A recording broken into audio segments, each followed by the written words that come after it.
Hello everyone, विद्यार्थी tutorials Jaipur की online classes में आप सभी का हार्दिक स्वागत है। आज हम शुरू करने जा रहे हैं NCERT class 9th chapter number 4 linear equation in two variables, दो चर वाले रैखिक समीकरण। वीडियो हर बार की तरह दोस्तों बायलैंग्वेज रहेगा, ठीक है। हिंदी मीडियम और इंग्लिश मीडियम दोनों स्टूडेंट्स के लिए रहेगा। तो आप अपने सभी फ्रेंड्स के साथ उसको शेयर कीजिएगा, भले वो हिंदी मीडियम में पढ़े या फिर इंग्लिश मीडियम में। तो शुरू करेंगे। सबसे पहले देखो, चैप्टर का नाम अपने पास है linear equation in two variable, दो चरों वाले रैखिक समीकरण। यहां से इस चीज को समझने से पहले दोस्तों थोड़ा सा इसका इंट्रोडक्शन इसमें देखेंगे अपन। तो उस जो अपना चैप्टर का नाम है linear equation in two variable, इस चीज को समझने से पहले आपको थोड़ी सी वो चीज समझनी पड़ेगी जो आपने पिछली कक्षाओं में पढ़ी है, ठीक है। लास्ट क्लासेस में आपने क्या पढ़ा है, देखो आपने एक चीज पढ़ी थी 7th क्लास के अंदर, linear equation in one variable, एक चर वाले रैखिक समीकरण। पढ़ी थी या नहीं पढ़ी थी, ठीक है। उसमें क्या था, देखो उनकी स्टैंडर्ड फॉर्म क्या हुआ करती थी। आपको लैंग्वेज से कोई मतलब नहीं है, ठीक है, कि आप उनकी डेफिनेशन लर्न करो। लैंग्वेज जो भी लिखी हुई हिंदी या इंग्लिश में जिस मीडियम में आप पढ़ते हो, आपको उसको लैंग्वेज को परिभाषा को रटने से कोई मतलब नहीं है। आपको उसका मैथमेटिकल फॉर्म पता होना चाहिए, ठीक है ना। कि लीनियर इक्वेशन वन वेरिएबल क्या थी, ax plus B equal to 0, ये उसकी स्टैंडर्ड फॉर्म हुआ करती थी। ये उसकी स्टैंडर्ड फॉर्म हुआ करती थी ax plus B equal to 0, मतलब जिसके अंदर एक वेरिएबल हो। ऐसी इक्वेशन, इक्वेशन मतलब ये है इक्वल का साइन ना, दो पार्ट होते हैं, एक लेफ्ट हैंड साइड एक राइट हैंड साइड। ऐसी इक्वेशन जिसके अंदर वेरिएबल कितना था, चर कितना था, एक। कितना था, एक ही दिख रहा है आपको, x, ठीक है। जैसे कुछ एग्जांपल आपके सामने है, 2x plus 5 equal to 0, 3y plus 2 equal to 0, 5z plus या माइनस 8 इक्वल टू 0। तो ये सब स्टैंडर्ड फॉर्म किसके अकॉर्डिंग है, लीनियर इक्वेशन वन वेरिएबल के अकॉर्डिंग, ठीक है। जहां पर आपके पास में केवल जो वेरिएबल है, वो चर जो है वो एक ही है, यहाँ पर x है, इस इक्वेशन में y है, इसमें z है। तो ये सब चीज आपने 7th क्लास के अंदर पढ़ी थी, ठीक है। अब आप 9th क्लास के अंदर क्या चीज पढ़ेंगे, linear equation in two variable. तो इक्वेशन तो होगी, ठीक है, इक्वेशन तो होगी, लेकिन वेरिएबल देखो वहां पर कितने थे, एक सिंगल वेरिएबल था। यहाँ पर आपके क्या डबल हो जाएंगे, ठीक है, दो वेरिएबल हो जाएंगे। तो उसकी स्टैंडर्ड फॉर्म किस प्रकार से हो जाएगी, ये वाली कि ax plus B Y plus C equal to 0। ये स्टैंडर्ड फॉर्म है आपके पास में linear equation in two variable की, ठीक है। दो चर वाले रैखिक समीकरण की स्टैंडर्ड फॉर्म आपके पास में ये है, मानक रूप जिसको बोलते हैं हिंदी में। जहां पर देखो कंडीशन क्या होनी चाहिए, यहां पर आपके पास में कंडीशन क्या होती थी कि a और b, ठीक है। ये जो a और b है ना, a और b जो आपके सामने है, यहां लिख देते हैं नीचे, a एंड b, ये क्या होते थे, ये रियल नंबर होते थे, ठीक है। इसको हिंदी में बोलते हैं वास्तविक संख्या, ठीक है। यहां पर a एंड b ये क्या होते थे, रियल नंबर होते थे, वास्तविक संख्याएं, और a की वैल्यू 0 के इक्वल नहीं हुआ करती थी। ये दो कंडीशन हुआ करती थी वहां पर, ठीक है। अब यहां पर क्या होगा, मतलब आपने उस चीज से क्या समझा कि a और b की वैल्यू कुछ भी हो सकती है प्लस माइनस में, ठीक है, रेशनल नंबर वगैरह, लेकिन ये जो है ना a, इसकी वैल्यू 0 नहीं होनी चाहिए। 0 हो जाएगी तो ये खत्म ही हो जाएगा ना, फिर बची कहां लीनियर इक्वेशन, वन वेरिएबल रहा ही कहां, उसमें वेरिएबल नहीं रहेगा। ठीक इसी प्रकार से देखो यहाँ पर स्टैंडर्ड फॉर्म आपके पास में क्या है, लीनियर इक्वेशन टू वेरिएबल की, ax plus B Y plus C equal to 0, जहां पर आपके पास में दो कंडीशन है। पहले तो क्या है कि a, b और c इनकी कुछ ना कुछ वैल्यू की, मतलब ये तीनों रियल नंबर से बिलोंग करेंगे, ठीक है, वास्तविक संख्या जिसको बोलते हैं हिंदी में। और a और b जो वेरिएबल के साथ में जो आपके पास में कोएफिशिएंट है ना, वेरिएबल के साथ में जो कोएफिशिएंट है, जैसे हिंदी में बोलते हैं गुणांक, उनकी वैल्यू 0 के इक्वल नहीं होनी चाहिए, मतलब वो 0 नहीं होनी चाहिए। मान लो एक भी 0 हो गया इनमें से, तो फिर उसकी रहेगी ना, ठीक है। तो ये दोनों नॉन जीरो नंबर होने चाहिए, तभी ये क्या होगी, टू वेरिएबल की लीनियर इक्वेशन होगी, ठीक है। अगला देखो, ये एग्जांपल्स आपके सामने, 3x plus 2y plus 8 equal to 0, इस स्टैंडर्ड फॉर्म के अकॉर्डिंग ये 5x minus 3y minus 6 equal to 0। Plus minus में कुछ भी हो सकती है वैल्यू, ठीक है ना, उससे फर्क नहीं पड़ता, बस होनी क्या चाहिए, पहले x की टर्म फिर y की फिर कांस्टेंट टर्म होनी चाहिए, ठीक है। x की टर्म, y की टर्म और कांस्टेंट टर्म जिसको अचर पद बोलते हैं हिंदी में। तो ये सब आपके पास में एग्जांपल्स है लीनियर इक्वेशन टू वेरिएबल के, ठीक है। तो ये कुछ इनका बेसिक था, आपको इसके बारे में पता होना चाहिए कि लीनियर इक्वेशन क्या होती है। वन वेरिएबल वाली जो आपने पढ़ी थी वो मैंने आपको बताई है, और जो आपको इस 9th क्लास के अंदर पढ़नी है लीनियर इक्वेशन टू वेरिएबल, उसके बारे में हमने इसके अंदर देखा, कुछ एग्जांपल देखे, स्टैंडर्ड फॉर्म क्या होती है उसकी, ठीक है, कंडीशन क्या होती है। अब इसके बाद में अपन देखेंगे एक्सरसाइज 4.1। अब देखेंगे एक्सरसाइज 4.1। सबसे पहले देखेंगे क्वेश्चन नंबर 1। क्वेश्चन आपकी स्क्रीन पे दोस्तों क्वेश्चन पढ़ेंगे, the cost of a notebook is twice the cost of a pen. एक नोटबुक जो होती है उसकी जो प्राइस है, कॉस्ट जो है उसकी कीमत है, एक नोटबुक की कीमत एक पेन की कीमत की डबल है, ट्वाइस है, ठीक है। Write a linear equation in two variable to represent the statement. तो इस स्टेटमेंट को रिप्रेजेंट करने वाली, प्रदर्शित करने वाली आपको लीनियर इक्वेशन लिखनी है टू वेरिएबल के अंदर, ठीक है। दो चर वाली रैखिक समीकरण लिखनी है आपको जो इस स्टेटमेंट को क्या करती है, रिप्रेजेंट करती है, ठीक है। नीचे आपको एक हिंट भी दे रखा है, take the cost of a notebook to be x and that of a pen be equal to ₹y, ठीक है, कि आपको जो x ले लो आप किसकी कीमत, नोटबुक की, और पेन की कीमत क्या ले लो, y ले लो। तो देखेंगे,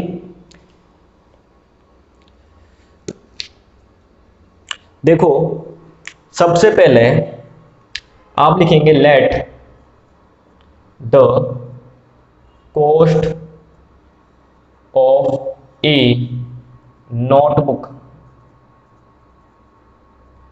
इक्वल टू x, ठीक है, कितना x रुपीज x लिख दो, ठीक है ना, कॉस्ट है तो रुपये में होगी, ठीक है ना, and the cost of a pen equal to ₹y। आपने ये मान लिया, ठीक है, माना, हिंदी वाले क्या लिखेंगे, माना कि एक नोटबुक, ठीक है, नोटबुक की कीमत, नोटबुक या कॉपी जो भी आप लिखना चाहें, कीमत कितना है, x रुपए है, तथा एक पेन की कीमत,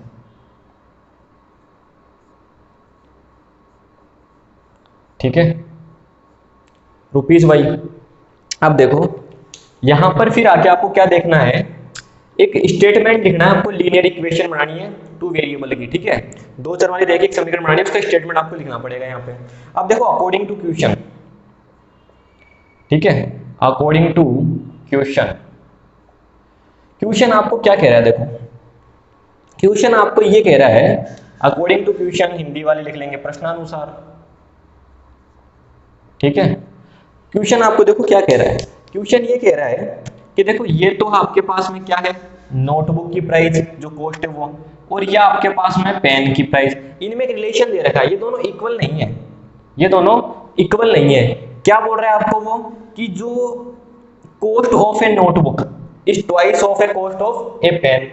ये जो नोटबुक की जो वो है ना कॉस्ट, नोटबुक की जो कीमत है, कॉस्ट है, वो इस पेन की कीमत से, कॉस्ट से क्या है, ट्वाइस है। ट्वाइस का मतलब डबल है, दुगनी है।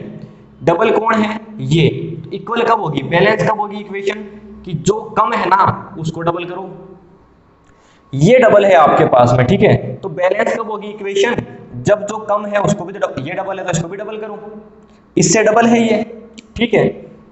जैसे एक एग्जांपल लेके आपको बताता हूं, आपको साफ साफ बोल रखा है कि जैसे ये 2 है तो ये 4 है, तो ये बैलेंस कब होगी, ये 2 से 4 डबल ही तो है, ट्वाइस तो है, तो ये जब डबल कब होगी, बैलेंस कब होगी इक्वेशन, जब हम इसको डबल करें तभी तो होगी ना, ये भी 4 और ये भी 4, ठीक है। तो डबल कौन है, ये, ट्वाइस कौन है, ये, दुगनी ये है, तो इसको 2 से गुणा करेंगे, इसको ट्वाइस करेंगे, 2 से मल्टीप्लाई करेंगे, तब इक्वेशन क्या होगी, बैलेंस होगी। तो यहां से ये आपके पास में एक इक्वेशन बन जाती है, ठीक है ना। अब इसको स्टैंडर्ड फॉर्म में लिख दो। स्टैंडर्ड फॉर्म आपके पास में क्या होती है, पहला x की टर्म, फिर ये y की टर्म को इधर ट्रांसफर करके लेके आओगे तो किसकी हो जाएगी, माइनस की, इक्वल में क्या बच जाएगा, 0। तो ये आपकी स्टैंडर्ड फॉर्म हो जाएगी, मतलब ये आपकी जो आंसर आपको लेना था, आंसर निकालना था आपको, कि एक स्टेटमेंट लिखनी थी आपको लीनियर इक्वेशन इन 2 वेरिएबल की, जहां पर नोटबुक और पेन की जो कॉस्ट है उसके अंदर रिलेशन जो था उसके अकॉर्डिंग, ठीक है। तो ये आपका इसके अंदर आंसर हो जाएगा, ठीक है। तो ये क्वेश्चन नंबर 1 आपका कंप्लीट होता है। अब देखेंगे क्वेश्चन नंबर 2। तो क्वेश्चन नंबर 2 पढ़ेंगे। क्वेश्चन आपकी स्क्रीन पे है, express the following linear equation in the form of ax plus by plus c equal to 0, जो कि स्टैंडर्ड फॉर्म होती है लीनियर इक्वेशन टू वेरिएबल की, ठीक है ना। दो चर वाले रैखिक समीकरण की स्टैंडर्ड फॉर्म क्या होती है, ax plus by plus c equal to 0। उस स्टैंडर्ड फॉर्म में आपको इनको सबको लिखना है। And indicate the values of a b c in each case. जो भी आपको दे रखे हैं, ये फर्स्ट से लेकर 8 तक हैं, इन सभी में आपको ax plus by plus c equal to 0 मतलब स्टैंडर्ड फॉर्म में लिखना है, और a b और c की वैल्यू को इंडिकेट करना है, मतलब उसको बताना है आपको a प्लस और a की b की और c की वैल्यू क्या है। तो देखेंगे सबसे पहले आपके सामने देखो ये फर्स्ट टू फोर्थ लिखे हैं मैंने, तो फर्स्ट वाला देखेंगे। यहाँ पर देखो 2x plus 3y equal to ये है, स्टैंडर्ड फॉर्म भी मैं लिख देता हूँ। स्टैंडर्ड फॉर्म आपके पास में क्या होती है, देखो स्टैंडर्ड फॉर्म आपको मैंने पहले लिखी थी ax plus by plus c equal to 0, question में भी आप देख पा रहे हो, ये स्टैंडर्ड फॉर्म होती है, ठीक है। इसके अकॉर्डिंग अरेंज करना है इनको। तो देखो 2x प्लस 3y, ये इधर आ जाएगा तो किसका हो जाएगा, माइनस का 9.3 और 5 पे बार इक्वल टू 0 हो गई अरेंज स्टैंडर्ड फॉर्म के अकॉर्डिंग, ठीक है ना। अब आपको यहां से इससे कंपेयर करके स्टैंडर्ड फॉर्म से a b और c की वैल्यू बतानी है, ठीक है ना।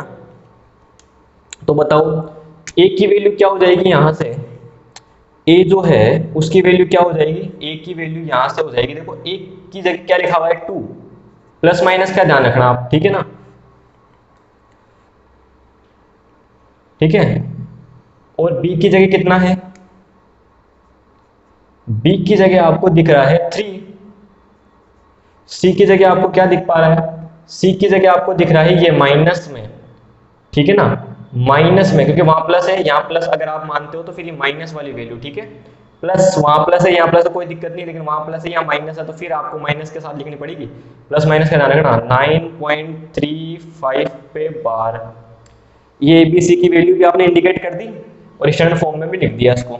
अगला देखो सेकंड, यहां पर देखो तो ये तो जो है वो स्टैंडर्ड फॉर्म ही है, ठीक है ना भाई। देखो पहले x की टर्म है, फिर y की टर्म है, फिर कांस्टेंट टर्म है, फिर इक्वल टू 0 है, तो ये तो स्टैंडर्ड फॉर्म में ही है। अब आपको करना क्या है, यहां से इनको बता दो a b c कितना है, तो यहां से देखो a कितना होगा, a कितना हो जाएगा, a की जगह कौन लिखा हुआ है, कुछ भी नहीं है तो 1, 0 नहीं 1, क्योंकि 1 इंटू एक्स करेंगे तो 1x की जगह आप x भी लिख सकते हो। चलो y के साथ में जो होता है वो b की वैल्यू होती है, तो y के साथ में आपको क्या दिख रहा है, y के साथ में ध्यान से देखो, मतलब b की वैल्यू आपको क्या दिख रही है, माइनस का 1/5 दिख रही है। केवल 5 न लिखें या -5 नहीं लिखें, क्योंकि देखो यहां पर समझो आप, माइनस का 1/5 को जब y के साथ मल्टीप्लाई करेंगे तो ऊपर आपस में मल्टीप्लाई करेंगे, माइनस का y, 1y लिखो या y लिखो, एक ही बात है, नीचे 5। तो ये सब चीज कब बनी है, y का कोफिशिएंट, y का गुणांक क्या है, जो वही b की वैल्यू होगी, माइनस का 1/5 है, ठीक है। फिर देखो c की वैल्यू, c की जगह कितना लिखा हुआ है, -10, ठीक है, प्लस माइनस का ध्यान रखिएगा। अगला देखो थर्ड, यहां पर देखो कंपेयर करने से पहले आपको स्टैंडर्ड में लिखना पड़ेगा, इसको इक्वल इधर 0 बनाना है आपको, ठीक है ना, राइट हैंड साइड में 0 बनाना है, वो स्टैंडर्ड फॉर्म है, ठीक है। अब देखो यहां से 2x प्लस 3y, ये इधर आ गया तो माइनस का 6 इज इक्वल टू 0, ठीक है। अब देखो तो कंपेयर जब इसको करोगे ना स्टैंडर्ड फॉर्म से, तो a की जगह आपको क्या दिख रहा है, a की जगह आपको दिख रहा है 2 माइनस का, लेकिन ठीक है ना, a की जगह आपको क्या दिख रहा है, माइनस का 2। फिर b की जगह आपको क्या दिख रहा है, b की जगह दिख रहा है +3, ठीक है। c की जगह आपको दिख रहा है -6। तो यहां पर आपने इसको स्टैंडर्ड फॉर्म में भी अरेंज कर दिया और उसके बाद में a b c की वैल्यू भी आपने इंडिकेट कर दी। अगला देखो fourth, x equal to 3y, तो x इसको इधर लिया हो तो किसका हो जाएगा, माइनस का 3y इज इक्वल टू 0। अब ये स्टैंडर्ड फॉर्म हो गई, क्योंकि मैंने क्या बोला आपको, उधर 0 छोड़ना है, सीधी सी बात ये है, ठीक है। कांस्टेंट टर्म इसमें है ही नहीं, कांस्टेंट टर्म इसमें है ही नहीं, कांस्टेंट टर्म की वैल्यू क्या है, 0 है। भाई c की वैल्यू तो 0 हो सकती है ना, स्टैंडर्ड फॉर्म में क्या रूल लिखा हुआ था, कंडीशन क्या थी, a और b की वैल्यू 0 नहीं होनी चाहिए। तो यहां पर अब देखो आप, a की वैल्यू कितनी है, x के साथ में जो लिखा रहता है वो तो 1 है, कुछ भी नहीं है तो 1 होता है। b की वैल्यू जो y के साथ में लिखा हुआ है तो -3 लिखा हुआ है, और सी की वैल्यू सी है ही नहीं, कुछ तो कुछ भी नहीं है तो जीरो होता है, ठीक है ना, कुछ भी नहीं है तो जीरो होगा। तो ये यहां पर आपने फर्स्ट टू फोर्थ तक देख लिए हैं। अब देखेंगे क्वेश्चन नंबर 5 से 8 जो है सेकंड में। सबसे पहले तो वही आपको स्टैंडर्ड फॉर्म में अरेंज करना है। तो देखो 2x इधर ही था, माइनस का 5 इधर आएगा तो प्लस का हो जाएगा, इज इक्वल टू 0। ठीक है, यहां भी आपके पास में कांस्टेंट टर्म जो सी है वो है ही नहीं, उसकी वैल्यू 0 होगी फिर। ठीक है, तो यहां पर जब आप लिखोगे तो देखो ए और बी और सी की वैल्यू लिखनी है ना आपकी, तो ए की वैल्यू जो एक्स के साथ में होता है तो मतलब 2, बी की वैल्यू जो वाई के साथ में दिख पा रहा है 5, सी की वैल्यू कुछ नहीं दिख पा रहा है तो 0। ठीक है, अगला देखो यहां पर इसको स्टैंडर्ड फॉर्म में लिखो। इसको जब आप लिखोगे तो ये तो लिखी हुई है, ठीक है ना, देखो ये तो लिखी हुई है ना अपने आप में। यहाँ पर x की टर्म है, फिर y की टर्म यहाँ पर कोई थी लेकिन साथ में 0 मल्टीप्लाई हो रहा था उसके, फिर कांस्टेंट टर्म, ठीक है, फिर कांस्टेंट टर्म और फिर 0। ये कुछ इस प्रकार की चीज थी, इस प्रकार की चीज थी, तभी तो देखो ये 0 इसको ले गए यहाँ से और ये खत्म हो गई, तो x की टर्म बची, फिर कांस्टेंट टर्म बची। ठीक है, तो यहाँ पर जब आप कंपेयर करोगे तो a की वैल्यू कितनी आ जाएगी 3, b की वैल्यू कितनी आ जाएगी 0, क्योंकि वो टर्म ही नहीं है, और c की वैल्यू जो कांस्टेंट टर्म होती है वो आपके पास में 2 है। अगला देखो 7th, यहां पर y की टर्म है, ठीक है, ये तो देखो लीनियर इक्वेशन वन वेरिएबल कह दोगे आप तो इसको, लेकिन आपको तो इसके अकॉर्डिंग लिखनी है ना, ax plus by plus c के अकॉर्डिंग लिखनी है। इसके अकॉर्डिंग अगर आप लिखते हो तो देखो x की टर्म अगर कोई रही होगी तो उसके साथ में जो कोएफिशिएंट वो 0 रहा होगा, गुणांक उसका 0 रहा होगा, फिर y की टर्म प्लस y माइनस का 2 इज इक्वल टू 0 हो गई, x की y की और फिर कांस्टेंट टर्म स्टैंडर्ड फॉर्म हो गई ना। यहाँ पे देखो कंपेयर जब आप करोगे इस स्टैंडर्ड फॉर्म से तो a की वैल्यू क्या रही होगी 0, b की वैल्यू आपको देखो y के साथ में कुछ नहीं दिख रहा है तो 1। ठीक है, जैसे x या y या कांस्टेंट टर्म दिख ही नहीं रही है ना तो 0, लेकिन देखो x y दिख रहा है लेकिन उनके साथ में कोई कोएफिशिएंट नहीं दिख रहा है तो 1 आएगी ना, क्योंकि 1 को y से मल्टीप्लाई करेंगे तब 1y आता है, या फिर y बोल दो या 1y बोल दो। ठीक है, c की वैल्यू देखो, c की वैल्यू कितनी आएगी -2, c की वैल्यू कितनी आएगी -2। अगला देखो 8, यहां पर देखो इसको अरेंज करो आप, यहां पर जब अरेंज करोगे इसको तो मैं इसको ऐसे लिख सकता हूं, लेफ्ट हैंड साइड को राइट हैंड साइड की जगह, राइट हैंड साइड को लेफ्ट हैंड साइड की जगह, एक ही बात है, इंटरचेंज कर लिया इधर उधर। अब इसको इधर ले आओ, इसको इधर लाएंगे तो ये माइनस में हो जाएगा यहाँ पे, लेकिन देखो पहले x की टर्म फिर y की टर्म कुछ भी नहीं है तो 0.y रही होगी, और फिर इस माइनस के 5 को इधर लिया तो माइनस का हो जाएगा, इज इक्वल टू 0 हो जाएगा। ठीक है, इक्वल टू 0। अब देखो यहां से जब इसको कंपेयर करोगे स्टैंडर्ड फॉर्म से तो a की वैल्यू आपके पास में आएगी जो x के साथ में होता है 2, b की वैल्यू जो y के साथ में होता है y दिख नहीं रहा था आपको, ठीक है ना, तो मतलब 0 रहा होगा कुछ इस प्रकार से, c की वैल्यू आपको -5 दिख पा रही है। तो ये जो आपका क्वेश्चन नंबर 2 था इसमें आपका ये सभी क्वेश्चन आपके कंप्लीट होते हैं। इसी के साथ आपकी जो एक्सरसाइज 4.1 है ये भी कंप्लीट होती है। आशा करता हूँ आपको अच्छे से हर चीज समझ में आई। कोई भी डाउट हो तो आप कमेंट कर सकते हैं या हमारे टेलीग्राम ग्रुप को आप ज्वाइन कर लीजिए, मैथ्स जंक्शन के नाम से, ये लिंक आपको डिस्क्रिप्शन में मिल जाएगी, फिर चैनल के अबाउट सेक्शन में मिल जाएगी, वहां पर आप अपना कोई भी डाउट पोस्ट कर सकते हैं। ठीक है, या फिर वहां पर आपको सारी पीडीएफ वगैरह अवेलेबल हो जाती है। ठीक है, तो वीडियो अच्छा लगा दोस्तों, वीडियो को लाइक कीजिए, वीडियो को शेयर कीजिए अपने सभी फ्रेंड्स के साथ में। इसी प्रकार के वीडियो आगे देखते रहने के लिए चैनल को सब्सक्राइब कीजिए, बेल आइकन को प्रेस कीजिए, जिससे जैसे ही आपकी क्लास का वीडियो अपलोड होगा तुरंत आपके पास नोटिफिकेशन आएगा, वीडियो को जल्द से जल्द देख पाएंगे। Okay, thank you friends.